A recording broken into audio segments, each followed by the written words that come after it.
Greetings, I'm the Old Growler, and this is Beer Tasting with the Old Growler. Now, let's get started with the tasting.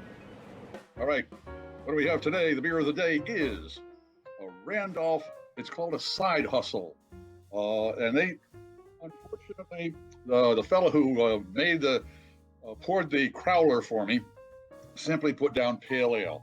Now, I happen to know for sure that their pale ale, simple pale ale, they haven't been making it. So technically, this is not a pale ale. So I would have to go look at their beer chart and find out what it was.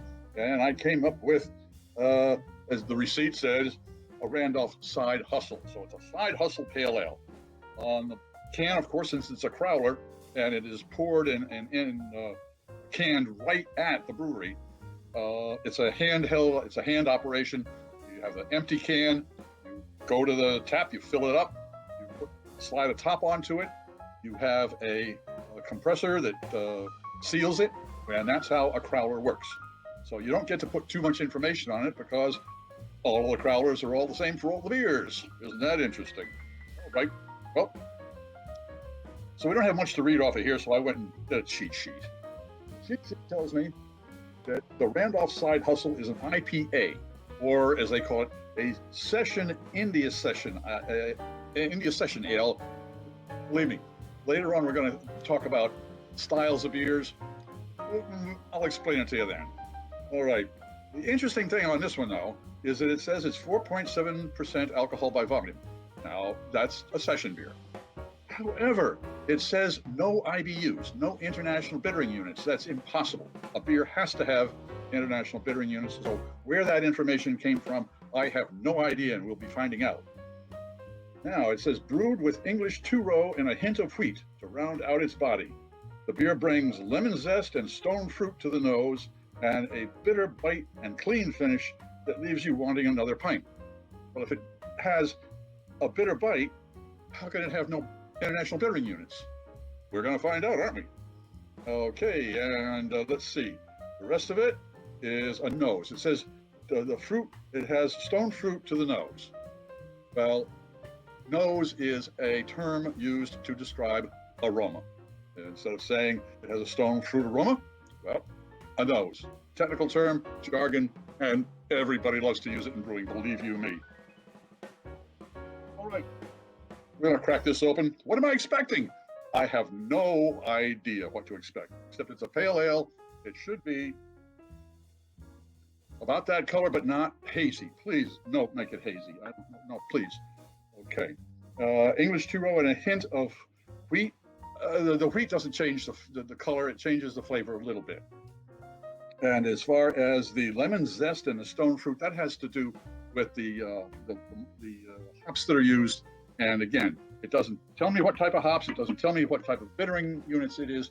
So let's crack this open. What am I expecting? I'm expecting a brown beer with apparently a lot of hops to it. All right, back up the truck.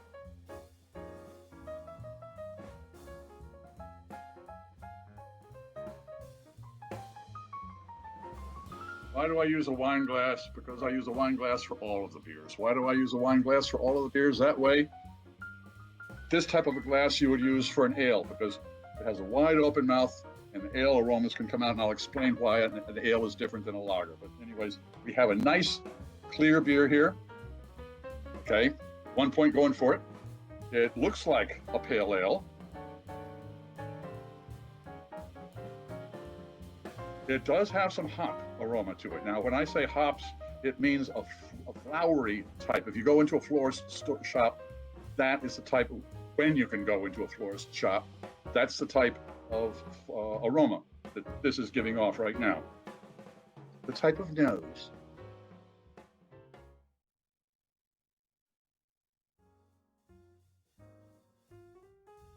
The first swig.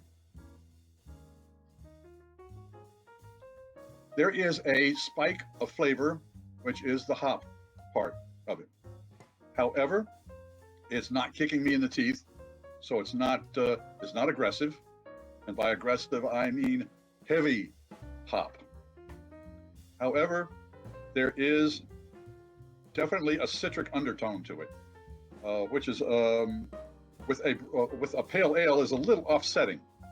However, every ale is unique, and so I'm not going to take points off. I'm going to have another swig.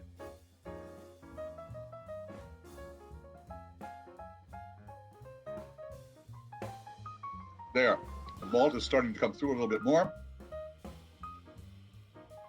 It leaves a slightly metallic tang on the tongue. Clears the palate, that's for sure. By clearing the palate, that means it refreshes the mouth. So it does say what it says. A clean finish that leaves you wanting another pint. Now, whether I want another pint or not, I leave that up to the next few samples. But essentially, does the Beer of the Day Randolph Side Hustle meet expectations? Yes, it does. It certainly does meet expectations. I'm the Old Growler, hoping all of your beers meet expectations.